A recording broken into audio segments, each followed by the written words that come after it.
Are you done with radiation, or will start radiation in combination with chemotherapy? If so, and are starting doxorubicin, are you up to date on your information for this drug? According to the Cancer Center by City of Hope, doxorubicin, or Lipidox or Doxil, is an anti-tumor medication that is part of the anthracycline's chemotherapeutic agents. This drug is also known as the Red Devil. They say this due to this chemo medication being one of the most powerful chemotherapy options for a variety of cancers. Hi, I'm Valeria, so I'll be taking care of you today. So I have some anti-nausea pills for you. Can I get your name and date of birth, and I'll give it to you? Cora Jones, 8/14/03. Okay, we're going to take this 30 minutes before we start your actual chemo. And I know it's your first time doing this, so do you have any questions for me at all? Just tell me everything I need to know. Okay, there you go. So I'm just going to start off and tell you how it is that it works and then why you're taking it. According to Mosby's Nursing Drug Reference, along with the ATI Pharmacology book, it states that the mechanism of action for doxorubicin is that it binds to the DNA, altering its structure. Therefore, it inhibits synthesis of DNA and RNA. So it's an intercalation. This is also a non-cell cycle phase specific drug, so it does not affect any specific part of the cell cycle.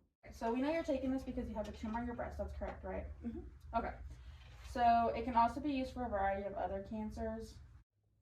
According to the National Library of Medicine by Kelly Johnson, some indications and advantages would be that doxorubicin is an agent that is used to treat solid tumors in adult and pediatric patients. Doxorubicin may be used to treat soft tissue and bone sarcomas in cancers of the breast, ovary, bladder, and thyroid. It is also used to treat acute lymphoblastic leukemia and acute myoblastic leukemia, Hodgkin lymphoma, and small cell lung cancer. Now, the ATI states that the same indications, such as solid tumors like your lung, bone, stomach, and breast cancers, it also mentions Hodgkin's and non-Hodgkin's lymphomas, sarcomas of soft tissue and bone, and carcinoma of ovaries, testes, and thyroid. Now I know why I have a central line. Or how much medication am I getting, and will I feel any different, or will I stay the same? Yeah, so this medication does go through your port, so a central line, essentially, you're going to be getting 60 milligrams every 3 weeks, and then you will have some side effects, so just let me tell you about it. So when it comes to dosage, according to Mosby's Nursing Drug Reference book, a normal dosage range would be a powder for injection of 10, 20, or 50 milligrams per vial, solution for injection of 2 milligrams per milliliter, and these would have to be reconstituted. Mosby's Drug Reference book also mentions that the administration route is IV through a central line. This is due to the drug being a vesicant. Now, when it comes to side effects, you may feel different even after the very first dose or progressively see changes later on. Some of these changes or side effects included are bone marrow suppression and an increased risk of secondary malignancy diagnosis may occur. This was stated by Kelly Johnson in the National Library of Medicine. Now, according to the ATI RN Pharmacology book, it states bone marrow suppression. So this would be your low white blood counts or neutropenia, bleeding caused by the thrombocytopenia or low platelet count, and anemia due to the red blood cells. You may also see fatigue. You may have alopecia, which would be hair loss, and this could be 7 to 10 days after treatment. There will be a red coloration to the urine and sweat, which is not harmful. This is a normal part of the doxorubicin. You may also have GI manifestations such as your nausea, vomiting, and stomatitis. These are not the only side effects that you could have. There are also severe adverse reactions that we need to be on the lookout for. So now the ATI book also states that there could be cardiotoxicity, such as dysrhythmias and ECG changes. You may have heart failure secondary to cardiomyopathy, which can occur months to years after treatment. And just a little fun fact, according to the Cancer Center, 1 in 10 people will develop heart problems after taking this medication. Okay, so let's start the medication. Are you okay with that? Yes, that's okay. All right, so it's been 30 minutes. Is it okay if we start? Yes, it is. Okay.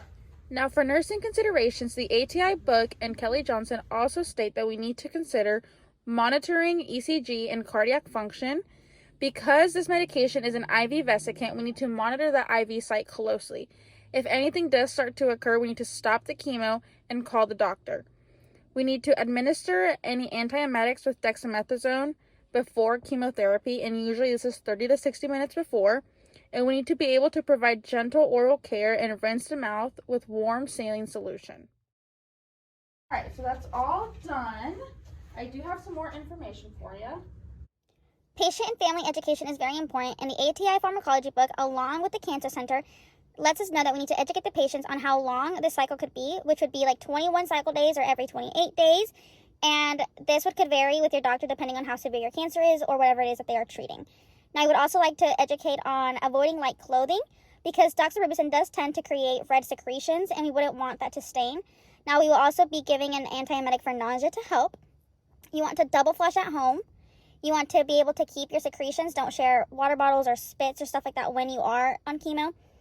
And you may experience alopecia, like I said before, 7 to 10 days after treatment. Now, according to Mosby's Nursing Drug Reference, we want to be able to continue labs and follow up just to be able to check your white blood cells, red blood cells, your platelets, and make sure that all of that stuff is in order because a drop is normal, but we do not want it to drop too low. Now, you also want to avoid vaccines, and you want to avoid crowds and people with infections because you are more susceptible to get an infection because you are immunosuppressed. And one last thing, how much is this going to cost? Now, as for the cost, according to drugs.com and WebMD, cost is very different depending on how much it is you're going to get and stuff like that. But for approximately 200 milligrams, it is about $50, but it does vary with dose and a treatment regimen. Another price also mentioned was for 2 milliliters, it is about $708. So with insurance, without insurance, those costs will vary.